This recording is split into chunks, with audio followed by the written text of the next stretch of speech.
అందరికీ నమస్కారం. నేను Swaroopa Potlapalli. Welcome to Suman TV. ప్రాచీన కాలంలో మహా ఋషులు రాసిన తాళపత్ర గ్రంథాల ఆధారంగా వేలి ముద్రలతో ఓ వ్యక్తి భూత భవిష్యత్ వర్తమాన కాలాల గురించి చెప్పేదే నాడీ జ్యోతిష్యం.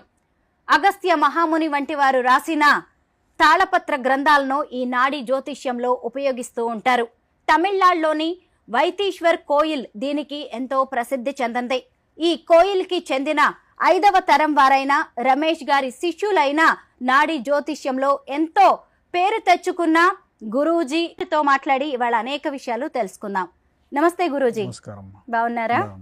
అసలు నాడీ జ్యోతిష్యం అంటే ఏంటి? అసలు నాడీ జ్యోతిషం అంటే ఏంటన్నమ్మా, ఇది మొహం చూసి పేరు చూసి చెప్పే జ్యోతిష్యం కాదమ్మా.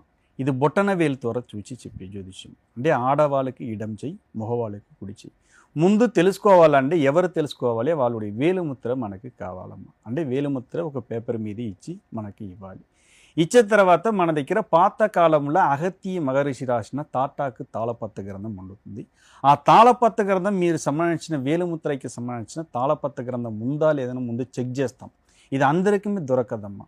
ఈ వయసు కాలంలో ఈ మనిషి తెలుసుకోవాలని విధి ప్రాప్తన ఉండే మాత్రం తాళపత్ర గ్రంథం తెలుసుకోవడానికి కుదురుతుంది.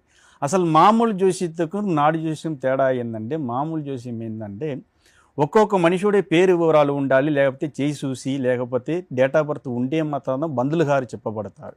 అదిమే ఏంటంటే ఇప్పుడు ఏం నడుస్తుంది మాత్రం తెలుసుకోవటానికి మామూలు జ్యోతిష్యంలో తెలుస్తుంది.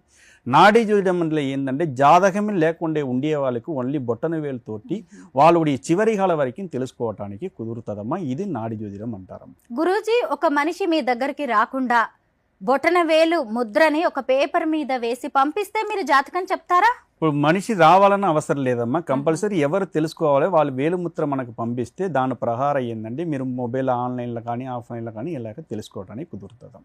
అంటే ఆ వేలి ముద్ర ఆధారంగా మీరు తాళపత్ర గ్రంథాలు తీసి అందులో నుంచి జాతకం చెప్తారు? అవునమ్మా, అవును. ఒకసారి మాకు తాళపత్ర గ్రంథాలు చూపిస్తారా?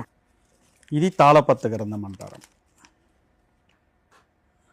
తాళపత్ర గ్రంథాలు ఇవన్నీ అగస్త్య మహాముని రాసిన తాళపత్ర గ్రంథాలు. ఇదంతా కూడా సంస్కృత భాషలో ఉంది. ఇప్పుడు ఇవి సంస్కృత భాషలో ఉంది. మీరు సంస్కృత భాష మీకు వచ్చా? ఇది నేర్చుకోవాలంటే మనకి వైదీశ్వరన్ గుడి ఆశ్రమం ఉంటుందమ్మా. ఆశ్రమంలో మనకి గురుగారు ఉంటారు. అంటే గురుగారి దగ్గర మన చిన్నప్పటి నుంచి ఇది నేర్చుకోవాలి.